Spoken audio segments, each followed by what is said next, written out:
end and showed us that he can get a few kills. He flexes across every single role, is a super positive guy. He's been a great pickup for Flames. Me and you were talking about, okay, well, who's the big Roadhog player coming through for Flames if it comes down to that? We both said, well, it's Dingle, Graceful, both very kill-hungry support players. Grace will probably be the guy you'd expect to switch across to that. The true flex player in Overwatch Contenders Europe. He will be mainstaying on the support, but we've seen teams dropping down to one support. Graceful should be the guy to flex onto it as we jump onto Lijiang Tower, and both teams having a head-to-head collision right off the bat. And already dabbing at the front with that Zarya, giving the shield, getting high charge. I want to see what Naga's able to do. He's been charged down and shut down, so he's got 0 on the energy gauge. Naga, however, he's still alive, he's still kicking, and Marsa finally taking out Nerf. So that Lucio already being bloodthirsty. No one's fighting over the point. Huge shatter for Cloudy to kick things off. He gained that so fast. It was like Harvest on the last series with his Zarya, able to get those kills and cap that point. Ah, Marsa, ever the opportunist there with a great boop onto the main tank. And what did we see in our first series of the day, Tridd? We spoke a lot about when these teams go head-to-head in a 3-3 lineup, what's the first target that's going to go down? It's got to be the Reinhardt. That's exactly what you saw happen there. Once he was removed from the mix, it was nice and easy for Gigantti to steamroll their way through. Now Flames have got a stage of retake. Grab surge straight into the terrain. Everyone's held up for Copenhagen Flames to dance around and take out. Only Marsa feeling the burn of the full front force that Copenhagen Flames can call out as they're continuing to keep this long, drawn-out fight on the point. Here we go. Big shadow from Nerf. Going to take out Cloudy. That's definitely not how I saw this matchup going as Moll finds Ripper. Now it's going to follow up with a kill onto Darwin, so the tank line's in disarray for Team Gigantti. This is going to be a flip for Copenhagen Flames. Convincing stuff, but literally 30 seconds ago, well, more like 60 seconds ago, we were speaking about why on earth would you try and run 3-3 into Gigantti. The answer is that apparently Flames have been practicing it quite a lot, and they're looking pretty hot on it as well, definitely pulling work. Darnier on the Brigitte, we saw in the last series just how impactful Danad was on the Brigitte himself. Who better to play in this team than Darnier? Look at what Gigantti have got in their pocket to move into this next fight. They've got a defensive ult in the form of the sound barrier. They've got a self-destruct, and of course, Darwin's got that Graviton Surge. They can definitely turn this around and flip it. Here comes the Grav Surge, sending the self-destruct straight down the middle. Where's the shield coming out? Can't do it, because RCK is just an absolute master with the self-destruct. Danya and Molfig, they're getting completely removed. It's going to be another flip over for Team Gigantti. Name a better combo than Team Gigantti, Graviton Surges with self-destructs. I will wait, because you will be trying to find the answer for a long time. These guys, all the way back from Season 1, were very, very good at splitting teams in half with this combo. I think we all recall RCK's incredible 4-man kill on the final point of Numbani. He's at with the same antics even here in Season 2. Copenhagen Flames, a lot of ults in their pocket this time round. Oh, the stun, not entirely effective. He's only going to get a couple. Here's the self-destruct in the middle of it. Shatter from behind the shield! Molfig picking up multiple kills because Nerf dropped that shield and made it happen. The work being done by Copenhagen Flames is surprising and impressive. Naga Graviton Surge from Molf. Name a better duo? Oh, wait. You didn't wait very long. No, you didn't. 4 kills on the back of that one. Quite uncharacteristic, because Gigantti have always been pretty good at handling pressure from combos like that, but it just shows that Flames are here to party. Yes, they're down in percentage, but they are winning fights. Now Gigantti have got to do this whole push without any ultimates online. Rally for Darnier going to be the difference maker for Flames. They're going to have that armor to top them all up, making it even harder for Gigantti to break through. Marsa taking out Molfig in the state of a D-Mech to get that kill. Danya's going to move forward, swinging that flare. Does miss the stun onto RCK, but luckily Naga's there with the cleanup. Going to top up the armor. Shatter goes down. Don't think anyone was affected by that. Shatter going to take out Nerf. Gigantti looking to flip over this point. They've got bodies on there, but Copenhagen Flames are still fighting strong until the kill feed starts to look a little bit more blue. Gigantti gonna flip this again. I think this is the most flips we've had on Lijiang Tower so far. It definitely feels like it. It's very much so been the story of one team takes, holds it for about 70%. The other one fights back, and then, well, one team will win the next fight, and that's the end of the map pretty much. But like you say, both teams hitting the 80s at this point is an impressive feat for both. Naga's got the grab, so's Davin. Ult advantage in favor of Team Gigantti as Daniel is about to get that grab, the rally up. Grab being thrown in. Where's the charge to lock this down? Cloudy taking out Nerf, and there's no self-destruct this time because they don't need it. Counter grab coming out from Naga, locks him up. Not as effective as what Gigantti were able to do, and the sound barrier is just going to reinvigorate their efforts to take out the Flames. They have control of the point. The Earnest is on Flames to get on there and continue to contest. You can see Graceful dancing around, but he's had to leave the point as the overtime will begin to tick down. Immediately, Nerf comes in, gets stunned up, gets chopped up with the laser, and he's going to drop because there is nothing he can do about it. Self-destruct for Molf going up. There's the rain to hide behind. No one should be dropping down to that one. And a charge will get the D-Mech onto Molf as Ripper going to clean up the interior. Gigantti take the first round of Lijiang Tower. It was damaged in the last series with the Doomfist pulling out the surprising flanks as teams tried to run in. Now, you've seen the Graviton Surges come out of seemingly nowhere. If there was a bit more scouting and a bit more awareness he was there, you would have just had to hold right-click walking around that corner, that is Molf, and it would have swallowed that grab pretty much instantly. But Davin still pulls it off. They wipe through the team. Nice, convincing final fight. And we spoke about this literally about 2 minutes before the cast. We were saying, what's the big story for this series? And for us, it was for Copenhagen Flames. They are a team still working on the core. They've only played together for a week. For Gigantti, this is a team that has been together for 6 months. They are working on refinement rather than just their core strategies right now. And small little plays like that can be that refinement that we're speaking about. This is a game of small advantages at the best of times. Are 4 tanks better than 3, Des? Because Gigantti are rolling out with the quad tank, while Copenhagen Flames are sticking with the GOAT. Shatter going to be the one to flex over to that Roadhog. No, they've had a nice little read of what they want to do, going back to the GOATs to match what Copenhagen Flames are doing. I think that was almost a caution pick because they were aware there might have been something like a firearm field and wanted to be able to respond to it if it came down to that. When they see this 3-3, they're like, right, we know we can win on this one, we've just done it. Let's go and do it all over again. Well, because of their delay, they gave up the ground control to Copenhagen Flames, but don't let that fool you. Team Gigantti are willing to get the battering ram and smack that front door right in as they're forcing Copenhagen Flames out of the back and off the map and out of this round. Great place to take a fight for Gigantti. They had all 6 members spread out in kind of a concave there around that one choke that only half of the members of Flames could actually see through. So it was basically a 6 versus 3 with a bit of healing coming from the back line, but there wasn't enough focus fire coming out of Flames to be able to burn down the front line of Gigantti. They're doing what Eagle doing as well on Lijiang Tower. They're forcing way beyond the point to make sure they're fighting off of it and build up as much percentage as possible. And already, Cloudy going forward, he's getting the support he needs with the healing. Who's going to falter first? The rally comes in and be invigorating. Huge nice shatter for Cloudy. Going to show him all down and immediately goes for Nerf. He knows he's the linchpin of this composition. Taking him out is going to make this absolute child's play for Gigantti to keep in control. We said for CIS Hope earlier we'd seen Chow functioning as a bit of a main tank at points when we knew that the Reinhardt was low on shield or there was no bubble available. He would back off.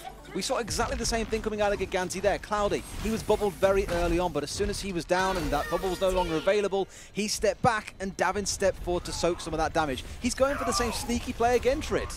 Waiting for the side, got the Graviton Surge, going to pull it in behind him. They have nowhere to look. Self-destruct going up and above. There's the charge coming in just in time to find the double. It would have been a triple if it wasn't for Molf's mech. Team Gigantti have got 60%, and they keep pulling out the set plays.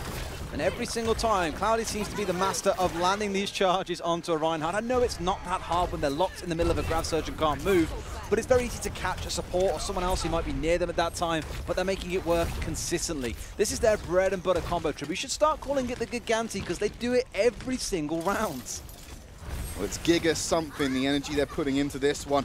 Trying an alternative route, and RCK's just firing and peppering them with bullets. Eaten immediately because of the positioning from RCK. They saw it coming. They knew what to do. And Team Gigantti should be able to roll this one over. Molf's got a few things to say about that with the self-destruct onto Cloudy. Sound barrier coming out, as has the chatter from Nerf. The flip's going to happen because Gigantti aren't on the point. Somehow Flames are still in this, but now they have to stay alive. I don't think that's going to be the case now that they've lost 1 or 2. It's going to be a real horrible stagger effort coming through, but Copenhagen Flames are going to persevere nonetheless. They've got to win now, Tridd. Cloudy's being stunned up. He's outside the point. The damage orb coming up behind him. He needs some healing. He needs some support. They've got their own grab. Shatter goes in with the double, and now there's going to be a charge onto Naga. Going to shut him down outside of the point. The flip's already happened in the chaos. Team Gigantti going to take Lijiang Tower 2-0. What we expected coming into this one, Gigantti to win out in the 3-3 style setup, and quite convincingly so. You've got to say both of those rounds going their way, but Flames shown that they can still contest with the best. On the first round, they did get to 84%, so they've shown they can win. They've shown they can repeatedly win, most importantly. So maybe on the future maps, they can show us really what they're made of. I think the issue was entrenchment of defense. Once Gigantti got a solid foothold on Night Market, there wasn't really much Copenhagen Flames could do. They seem to have a very deep playbook in order to keep throwing things out that just burn through the time, give them more percentile, and end up with that win. We've got one map in their pocket. We're going to go to a quick break. When we come back, we're going to bring you map number 2.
Oh, baby, map number 2 coming right up. And we're going to find out what it's going to be in a matter of seconds. But Des, things going to plan. Team Gigantti already got the first map win. But if we saw anything from Group A yesterday, the first map win doesn't guarantee you the series.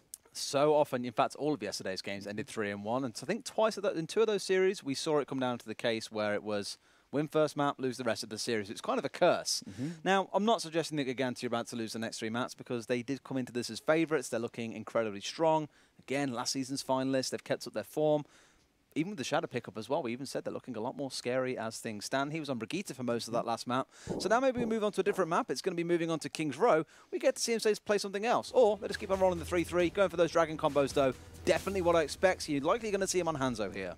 Also opens up the playbook to double sniper. That's a nail-biter. Just a little bit. Nail-biter for who? For who? For Gigantti, because they don't really play Widowmaker. That's where my concern comes in. And on the other side, though, for Flames, well, we've seen what Darnier can do to heads when he plays defense on that first point.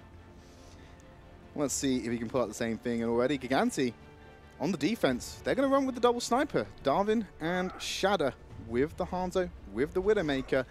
We said they could play them. The question was whether they could play them as well as Naga and Darnier. And I don't think that at the moment they're looking to match up to them just yet. They might go for a tank-heavy composition, depending on what they go for. But let's focus on what we do know. Let's focus on what Team Gigantti are doing. And it looks fairly standard and fairly meta coming out from them.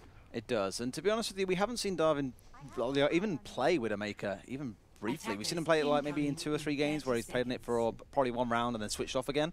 It hasn't been one of the go-to staples for Gigantti. It's quite evident that it isn't one of their strengths, which is why we're quite questioning almost of how the proficiency works towards it for him on Widowmaker. Maybe they've been working on it though. They know, again, this is the refinement time for Gigantti now. They know they've got the core down. They know their team plays well together. Now it's about working on the small weaknesses in their roster to really try and turn themselves into an impenetrable fortress for what it's worth. Unable to take any wins or maps away from them, but teams have managed to take 2 maps off them so far.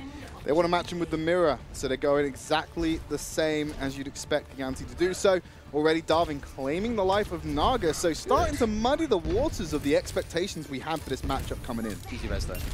Ooh, easy res, easy dink apparently. No kill to confirm for Darnier.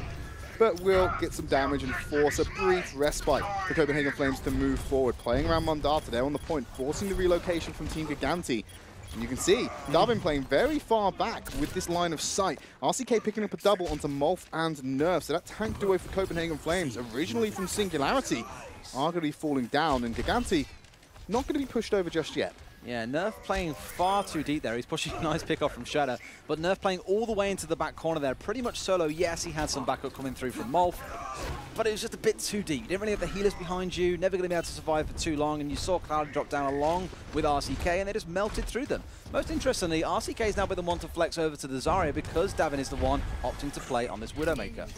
RCK's champion pool's definitely been expanded for Season 2. Saw a bit of Pharah, saw a bit of D.Va, and we're seeing a bit of Zarya right now, so it's nice to see. He's not a one-trick pony, but he's so good at being that one trick.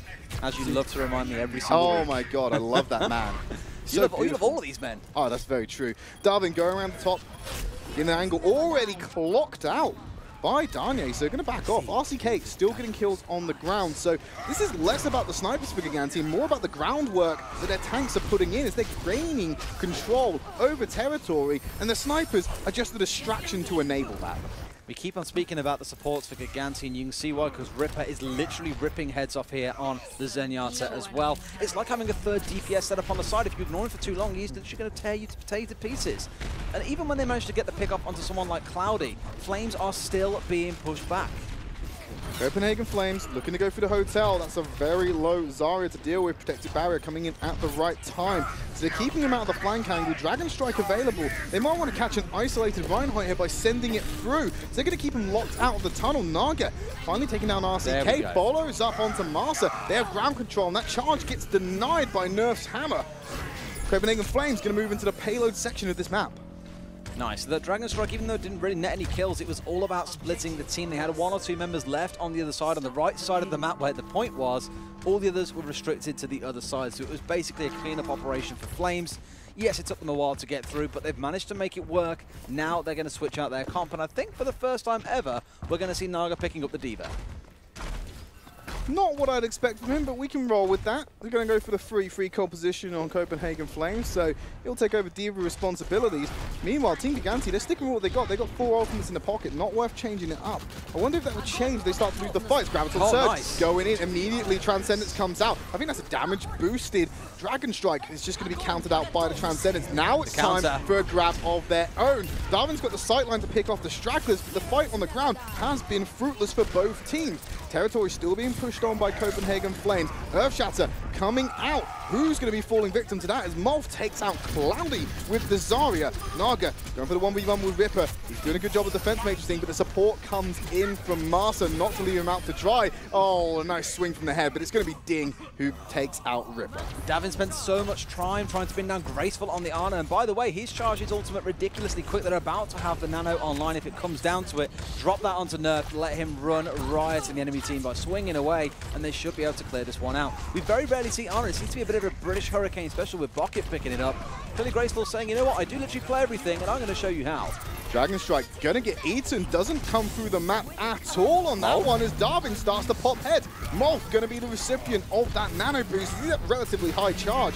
Not gonna get any kills to his name, gonna let Naga clean up for the work he did. There's a double pocketed RCK to contend with. Under charge, grab surge going out, pulls them together, falls down before he can make anything happen. The self-destruct goes over, but it's blocked out by the shield of Cloudy.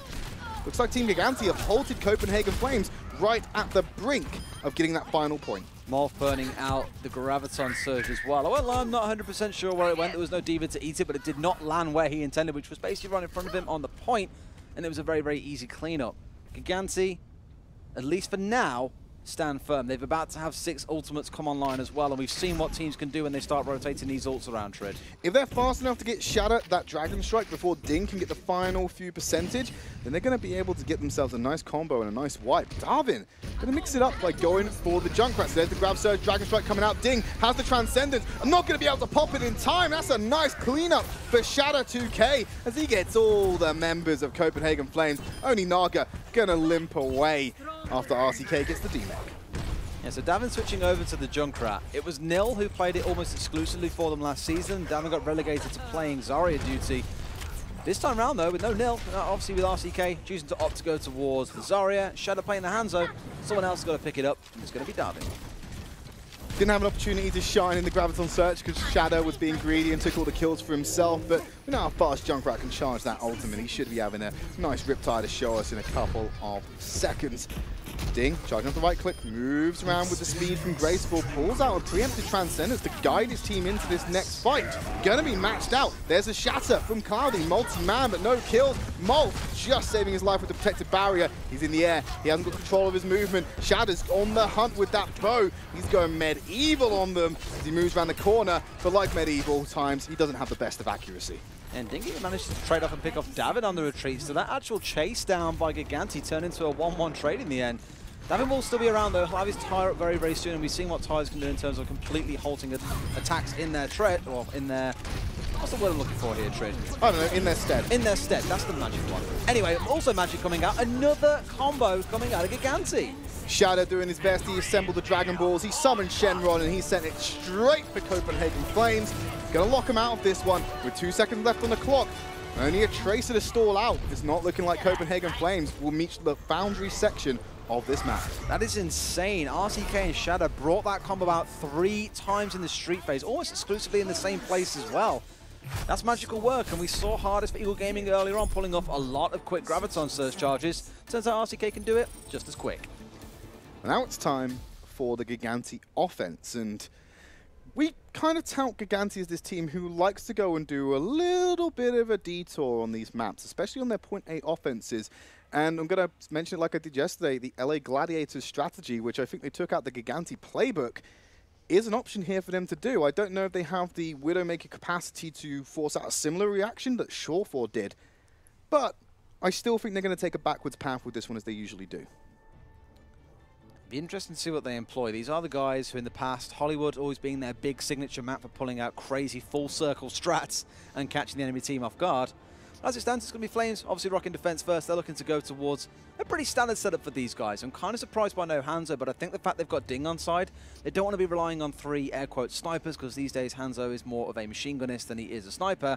But they just want to make sure they've got something a bit more explosive and disruptive in the mix. I think Gigantti really need to do a wraparound on this one, because Nerf is going to play the Orisa on defense, and Orisa is most vulnerable during transition of position.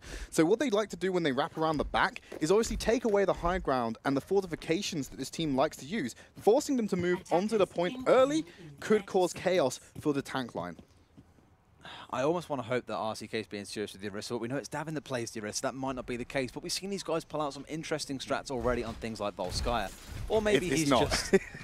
Maybe he's having a bit of fun with the drawing board. Okay, back to the drawing board on that one at the very least. What I think you might see out of Gigantti actually is when they roll through here, they could do what we've seen a couple of teams do, where you roll around to the right-hand side, take the high ground up the stairs, drop down inside the building, and then come up the stairs behind them and force them into the back corner. We have not seen a team stage a successful defense in that back corner yet. Staying out the sight lines for now. Going to go to the left, play against the terrain, make sure they're not vulnerable. Caught him. That cheeky little bounce from that grenade was an absolute nightmare. The Holt going to pull them together, try and slow down the momentum, but they're happy to wait. They're going to move around the back. There we go. Called it. They're still keeping an eye on them. They want to make sure. They want to make Gladiators strat. They want to make sure it's not happening, but they haven't clocked all the picks, because surely if he knew it was a free composition, he wouldn't be looking there. How does he not know that there's not a sniper to look at down there now they've got a good read on the team? They're already holding that position still. Here comes Gigantti to emerge on level playing field. Going to walk forward. Cloudy holding up that shield. They're going to completely ignore the Orisa and go straight into the corridor. Ding! Going incredibly low. Ripper trying to get the kill. The healing came out, but it's Cloudy to secure it. Here's Team Gigantti knocking over Copenhagen Flames. And Danye, he's got nothing to do. He's going to get the butt of that laser beam to his head. And it's just an easy cleanup for Team Gigantti after they put in the legwork with their creative map movements. Flames definitely had the right idea, taking the Junkrat there just to try and slow this engage down, but Gigantti was still too quick. There's only so much you can do. And I agree with you. I think it was more the case that Gigantti was so quick. Flames didn't have time to notice that the Junkrat, sorry, the Brigitte went flying around. To be honest with you, who's going to switch over and play the Widowmaker here? The only person who could have done that would have been Shadow, and he's not really known for his Widow play. He probably could play it. Probably could. Just haven't seen it. Give him enough time. The Copenhagen Flames holding very forward positions. They know they haven't got a lot of time to play with. Molt's going to get that self-destruct. Could be good for them. They can just find an opportune moment. Coalescence is being traded, a lot of aggression being taken to them. Team Gigantti don't want to be fighting back. That was an interesting self-destruct. Surprised it went around the corner. No kills to be found because they jumped behind Cloudy's shield just in time. Great awareness from Gigantti. Throws down the shaft around the corner, moving forward. They can't move the payload though because Molf is holding it up. Gonna make sure they go back, clean that one up. Need to get rid of Ding, who's staying alive, being really horrible to kill. And it's finally gonna go down to the flail of Shatter. Moving around the corner, Team Gigantti, 4 ults in the pocket to the Coalescence, and potentially the Earth Shatter from Nerf, assuming he can stay alive and not get deleted. Yeah, the self-destruct's intent there was so it didn't have to travel all the way back and potentially under the archway. If you get it stuck on the wall for a couple of seconds, it's generally going to land in the middle of the enemy team, a lot shorter than what it would if you let it fly the full distance. Sadly, they're picking it off, and then we saw Cloudy get a beautiful 3-man shatter immediately after, and that was the end of that. There's a grab surge, manages to pull him in the back. The shield's isolated. Now it's coming back into there. Nice charge block. at the wrong time, unfortunately. So the grab and the bomb combination isn't going to work. Shatter coming out into the Graviton surge. Cloudy getting a D-Mech and a Flame Strike. Not able to capitalize on the CC brought out from Naga's powerful ultimate. But he's got some armor. He's got 4 types of health in his pocket. This is the sustain coming out from Copenhagen Flames, and the resistances are keeping them alive long enough, but not long enough to make the difference. Team Gigantti just need to walk this one in. No one's close enough, and the charge makes sure of that. Team Gigantti go 2-0 up into the half. That was the first time I think the Gigantti combo hasn't came off the way they expected, but to be honest with you, it was a really, really small, not misplay, but smart calculation by Flame. Shadow went in to try and get the stun, but the Zarya bubble came straight through immediately after, so the stun didn't go through, the shield stayed up, the whole team lived. Sadly, still got shadowed afterwards and got completely crushed. Well, it's pretty much going the way that predictions have had it. Team Gigantti able to get that 2-0 into the halftime. Copenhagen Flames showing a lot of life on the first map, and they've started to lose the momentum. Let's see if they can bring it back after the half, but we're going to take a quick break. We're going to throw it over to the analyst to take over.